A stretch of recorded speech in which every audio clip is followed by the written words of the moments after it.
Acabou agora há pouco o sorteio do Mundial de Clubes de 2025 e eu já me posiciono como a favor dessa competição. Eu adoro e acho o conceito de times do mundo inteiro se enfrentarem muito legal. Eu acho que na era Pelé, digamos assim, os amistosos eram os mais importantes, né? Você pegava o Santos, que ia jogar contra o Hamburgo na Alemanha, sei lá, isso importava muito e eu gostaria muito de viver uma época parecida. Sei que talvez não embale, sei que se embalar talvez demore muitos anos para esse Mundial pegar no tranco, mas eu acho uma experiência muito interessante e acho mais legal você ter 32 clubes como se fosse uma Copa do Mundo, né, de seleções mesmo, do que os 6, sei lá, que jogam o Mundial, que agora é Intercontinental, essa zona toda que durou alguns anos. Eu acho o conceito interessante, torço para que dê certo e principalmente torço contra o europeu, torço muito para que isso ajude o resto do mundo a conseguir batalhar contra europeus. Já me posiciono aqui, estou torcendo para todos eles perderem. Quero, porém, que levem a sério, porque isso ajuda a competição. Talvez, não sei se é uma hipocrisia minha ou uma incongruência, talvez, mas eu não estou aqui para ser correto 100%, estou aqui para desabafar também. Muito bem, aí para a gente falar um pouquinho desse sorteio do Mundial, eu separei aqui 10 jogos que, pelo menos numa primeira impressão, eu estou mais ansioso para ver. Eu pretendo ver tudo, analisar todos, inclusive os jogos do Auckland City, que vai tomar 3 piaba do Boca, do Benfica e do Bayern, até olhei aqui para ter certeza. Mas eu gosto de futebol, eu gosto dessas aventuras, então quero ver tudo. Porém, sem critério algum, quer dizer, com critério, mas sem a certeza de que são os 10 melhores jogos, são 10 jogos que eu olhei, bati o olho e falei, esse eu quero ver por motivos diferentes e sem do primeiro ao décimo. Vou listar aqui 10 jogos que me chamaram a atenção, justificar até para já colocar na cabeça que teremos partidas interessantes daqui a alguns meses, daqui 7 meses, né, mais ou menos. Vai ter coisa legal rolando e eu espero muito que dê certo. Só para contextualizar, vamos passar pelos grupos. Palmeiras pega Porto, Al-Ahly e Inter Miami. É um grupo deveras interessante. É só lembrar que o Al-Ahly, outro dia, né, faz 3 anos, ganhou do Palmeiras no antigo Mundial. Eu acho até... Sorte é muito forte, mas o Palmeiras ter caído contra um europeu só e esse europeu ser o Porto é interessante. E com todo respeito ao Messi e ao Suárez e ao Busquets, enfim, a velharada lá do Miami, o Miami não é tudo isso. O Paris Saint-Germain, Atlético de Madrid, o Botafogo, o Seattle Sounders, que eu estou vestindo neste momento a camisa. Curiosidade, eu tenho 2 camisas do Seattle Sounders, fantástico. Caíram no grupo B. Eu não sei se é o da morte, mas talvez seja o grupo mais interessante. Eu acho que tem pelo menos 3 jogos aí, eu vou descartar os do Sounders, mas não totalmente, que são muito pau a pau. Eu acho que dá para o Botafogo jogar bola aí, mas essa é uma outra discussão. Grupo C, o Bayern, o Auckland, o Boca Juniors e o Benfica, como eu tinha dito. No D, Flamengo, Esperance de Tunis, o qual tem um cachecol, porém não está na minha visão, se não pegava nesse momento. O Chelsea e o León do México. Bom grupo também. Grupo E, River Plate, Urawa Red Diamonds, Monterrey do México e o Inter de Milão. Inter de Milão. Um grupo também interessante. Vamos falar que todos praticamente são interessantes. Grupo G, Grupo F... Não, Grupo F eu falei não. Grupo F, Fluminense, Borussia Dortmund, Ulsan da Coreia do Sul e o Mamelodi Sundowns da África do Sul. No grupo G, o Manchester City, o Wydad Casablanca, o Al Ain dos Emirados Árabes e a Juventus. E no H, Real Madrid, Al Hilal, Pachuca e Salzburg. Eu vou falar, o time mais sem graça é o Salzburg, está eleito para mim.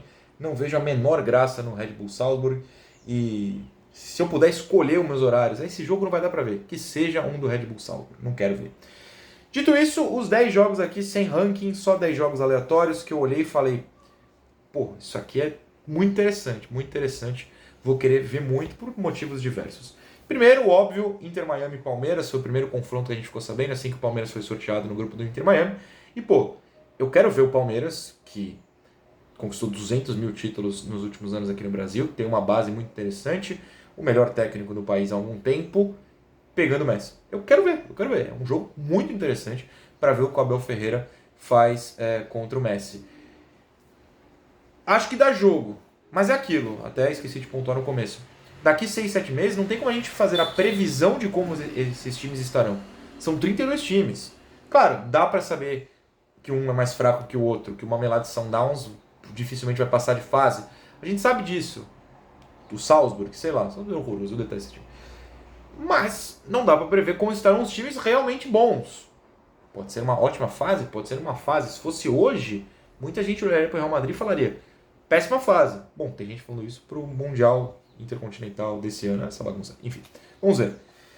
Segundo que eu separei, Real Madrid e Al Hilal. Real Madrid e Al Hilal é um jogo que foi decisão de Mundial recentemente, né, Flamengo? E, assim, na época não deu tanto jogo, mas o Al Hilal obviamente melhorou. É um time que passou 400 jogos sem perder recentemente.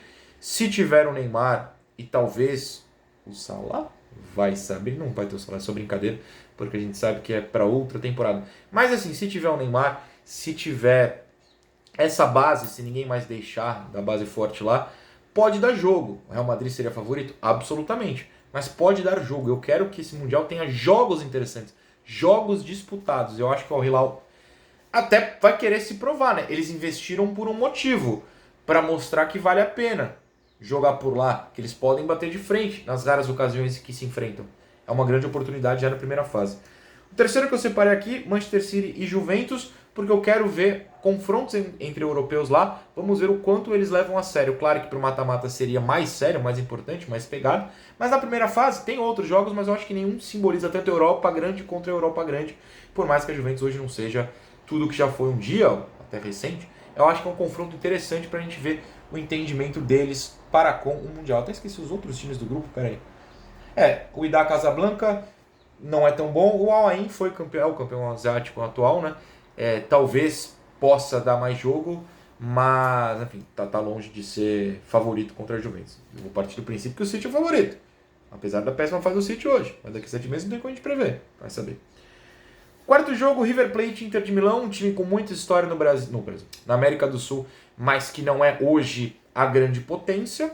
Tá ali no segundo escalão, é muito forte, né? É que a primeira são os times mais ricos brasileiros, aí depois os argentinos, tanto que nos últimos 6 anos, se não estou errando a conta, só 2 não brasileiros chegaram em finais da Libertadores, o River e o Boca. Perderam, mas enfim. E o River é o último campeão sem ser brasileiro. Então assim, é hoje a segunda prateleira ali, né? Abaixo da S, a A, tá o River Plate. Pegando o Inter de Milão, que tem time, tá bem há uns 2 anos pelo menos já no nível Europa primeiro escalão, foi longe na Champions e tudo mais, perdendo uma final pro City, mas também não é a prateleira A, né? Não é o City, o Real Madrid, tá abaixo.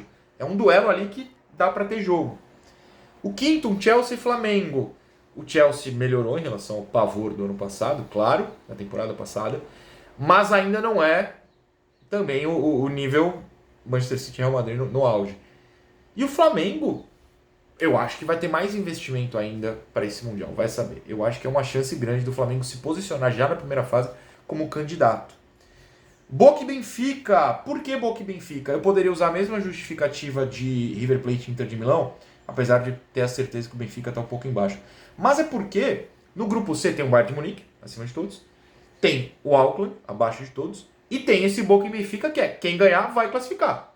Né? Acho que é o resultado óbvio aqui. Ambos perdem para o Bayern, ambos ganham do Auckland e se matam. E são 2 times com histórias gigantescas. O Boca, 200 bilhões de títulos internacionais. O Benfica, ok, não consegue ganhar título internacional há tanto tempo, mas é um time com uma história fantástica. Eu acho que é o duelo mais histórico aqui, em termos da história mesmo do futebol, por completo, nessa primeira fase. Posso estar enganado, eu só bati o olho e tentei fazer algo rápido, mas eu acho que é. E vale a vaga, né? PSG e Botafogo, eu vou usar aqui, porque eu acho que dá pro Botafogo encarar e dá pro PSG ser eliminado. Eu já somo o outro jogo aqui da lista, que é Atlético de Madrid e Botafogo. Eu acho que é possível que esse triangular, eu poderia incluir Atlético de Madrid e PSG, mas os 2 jogos anteriores já fazem o meu argumento aqui. Esse aqui é outro time do grupo? O Ceará Sounders, que eu estou usando a cabeça. Dá para esse triangular ser um mata-mata entre eles. Eu acho que dá para o Botafogo encarar. Eu não estou menosprezando o PSG. Eu não estou menosprezando o Atlético de Madrid. Mas eu acho que o estilo do Botafogo, se chegar bem no ano que vem, dá para encarar e dá para jogar. Vamos ver. Então eu incluí esses 2 jogos do Botafogo. O penúltimo é um mais curioso aqui. O Esperance da Tunísia contra o Leão do México. E por quê? Eu fui ao Mundial que o Santos jogou em 2011 e no dia de Santos e Caxiua, a semifinal, foi disputada também a disputa foi disputada a partida de 5º lugar entre o Esperance e o Monterrey, ou seja, o time da Tunísia, o Esperance, contra um time mexicano, que não era o Leão, era o Monterrey, mas enfim. E assim, tava chapado de tunisiano e de mexicano no Japão. Pro tunisiano ir para os Estados Unidos, eu não duvido nada. Uma torcida fanática assim, ao extremo do Esperança. E pro mexicano ir para os Estados Unidos, é só ali pegar o aviãozinho uma horinha. É modo de dizer, não sei nem onde vai ser o jogo com a cidade, mas vocês entenderam, muito perto. Dá para ser um dos jogos com a melhor atmosfera desse Mundial. Não a atmosfera de turismo, porque, claro, os europeus vão viajar menos, então vai ficar lá os americanos batendo palminha. Dá para ter atmosfera de torcida entre Esperance e León. Não tô cravando, mas dá. E o último que eu coloquei, o Fluminense e o Borussia Dortmund, por um motivo. Eu quero que o Fluminense mantenha essa base idosa e eu quero que o Borussia Dortmund resolva escalar todos os sub-15 que eles escalam e seja esse duelo de idades. Seria muito divertido. Não estou falando que são os 10 melhores jogos, dei 10 argumentos aqui aleatórios, quero os de vocês nos comentários sobre essa primeira fase do Mundial.